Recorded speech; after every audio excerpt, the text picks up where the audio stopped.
Welcome, everyone, to today's Explainer. We are going to unpack one of the absolute most hotly debated, fiercely contested, and honestly frequently misunderstood topics in modern nutrition. We're talking about carbohydrates. Are they the essential fuel your body literally craves to perform, or are they some dangerous metabolic hazard driving modern disease? Well, today we're going to cut through all the noise. We are stepping completely away from the fad diets, and we're setting a tone of pure clinical objectivity. We're looking strictly at the physiology to give you the clarity you actually need. Okay, let's dive right into this. You know how it is. You scroll through social media or pick up a diet book, and you are just bombarded with totally conflicting opinions. One camp tells you that you absolutely need carbs to survive and perform, while the other camp insists that carbs are basically the root of all metabolic evil. But here's the thing, the truth about carbohydrates doesn't actually sit in the realm of opinion, or trend, or dogma. The truth sits squarely in human physiology. It's about biology and cellular mechanics, not belief systems. So we really have to ask, is it an essential fuel or a metabolic hazard? To unpack this today, we've put together a really structured 6-part clinical overview. We'll start with the carbohydrate controversy, then look at the physiology of glucose and insulin regulation. After that, we'll define carbohydrate quality, dive into mastering glycemic control, and we'll finish up with clinical applications so you can actually optimize this in your own life. All right, Section 1.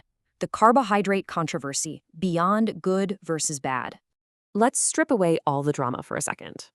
At its core, a carbohydrate is simply one of the 3 primary macronutrients, right up there with protein and fat.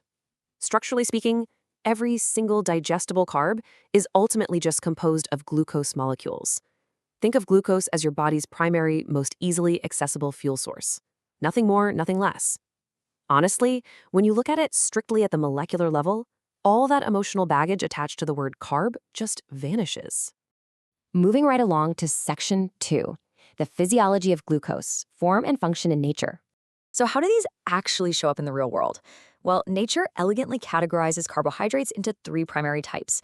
First up, you've got simple sugars, glucose, dextrose, fructose. These are your quick-burning, rapid fuels. Next are complex carbohydrates, which probably make up a huge portion of what we eat. Think starches, potatoes, and grains.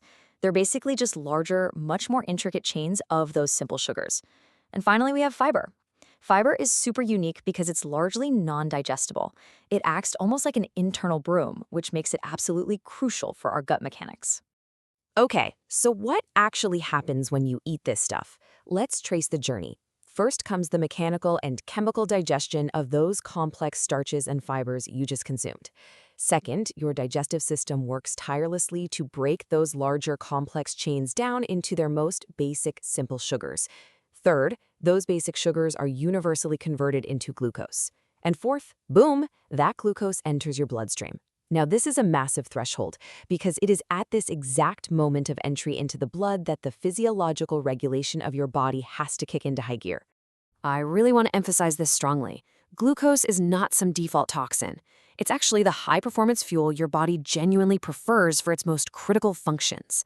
Your brain relies heavily on a steady stream of it just to maintain normal cognition. Your red blood cells depend on it entirely. And if you're sprinting, lifting heavy weights, or doing intense physical labor, glucose is exactly the rapid energy your muscles recruit to get that job done. Which brings us to Section 3, insulin and metabolic regulation, the cellular gatekeeper. The human body is honestly a marvel of biological balance. It demands that blood glucose be kept within a very tight, strictly monitored range. It's essentially a biological Goldilocks zone. If you have way too much glucose chronically circulating in your blood, it acts almost like sandpaper. It causes long-term, devastating damage to your cells and blood vessels. But on the flip side, if your glucose levels drop too low, you risk a complete impairment of function. You get lethargic, confused, and your organs literally don't have the baseline energy they need to run. The margin for error here is incredibly thin. So how does your body manage this delicate balancing act? Enter the insulin cascade. Step 1, you consume a carbohydrate-rich meal. Step 2, that food breaks down and your blood glucose naturally rises. Step 3 is the vital intervention. Your pancreas detects that rise and instantly releases insulin. Step 4, insulin acts as the literal key unlocking your cells. It allows that glucose to safely exit the bloodstream and enter the cells, where it can actually be used for energy or stored for later. Now here's where things go sideways. What happens when this elegant system gets overloaded? This is the very real threat of insulin resistance. It's primarily driven by a chronic, high daily intake of heavily refined carbohydrates. Over time, because the system is just constantly flooded, your cells essentially become deaf to the insulin signal. They stop responding effectively. So panicking to clear that damaging sugar out of the blood, your body secretes even more insulin to force the issue. This chronic state of elevated insulin and elevated blood sugar is a fast track to unchecked fat accumulation and severe systemic metabolic dysfunction. Let's pivot to section 4, defining carbohydrate quality. Not all carbs are equal. This is where the rubber really meets the road. Consider the stark difference between whole and refined carbs. On one hand, you have whole, unprocessed carbohydrates, vegetables, fruits, whole grains, and oats. Because these natural foods come pre-packaged with their own inherent fiber and micronutrients, they drastically slow down the digestion process. They literally just trickle glucose gently into your blood. But on the other hand, look at refined carbohydrates, sugar, white bread, and highly processed snacks. Because all that protective fiber has been mechanically stripped away in a factory, they digest instantly. They hit your bloodstream like a tidal wave, causing massive, volatile glucose spikes, enormous insulin releases, and then, of course, those inevitable, exhausting crashes that follow. All right, section 5, mastering glycemic control, speed versus impact. To make sense of all this, clinicians actually use two totally different metrics to measure how our bodies respond to this fuel: glycemic index versus glycemic load. The glycemic index is purely a measure of speed. How fast does a food spike your blood glucose? For example, plain white rice has a higher index than steel-cut oats because it just breaks down so much faster. But then we have glycemic load. This is a much more comprehensive, real-world metric. It measures the total metabolic burden on your body, taking into account both the speed of the food and the actual volume of the carbohydrates you've just eaten. The consensus in the clinical literature here? It is crystal clear. Maintaining a diet with a lower overall glycemic index and glycemic load equals vastly better, tighter control of your biology. When you prioritize slower digesting, whole carbohydrates, the results are immediate and they're long-lasting. You get highly stable daily energy instead of riding a roller coaster of afternoon crashes. You drastically improve your baseline metabolic health.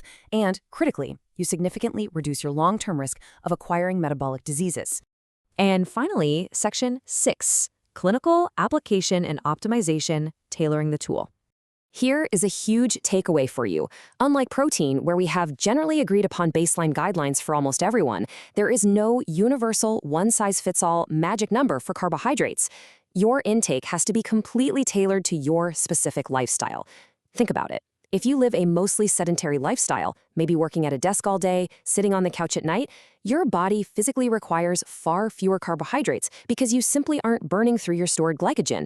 But if you lead a highly active lifestyle, you're training hard, you're pushing your physical limits, you actually benefit from a higher intake of quality carbohydrates to drive that performance and fuel your recovery. But no matter who you are or how active you are, the clinical data is absolutely overwhelming regarding what happens when you consistently overconsume the wrong types of fuel. An excess intake of refined, highly processed carbohydrates is very strongly, definitively linked to devastating health outcomes.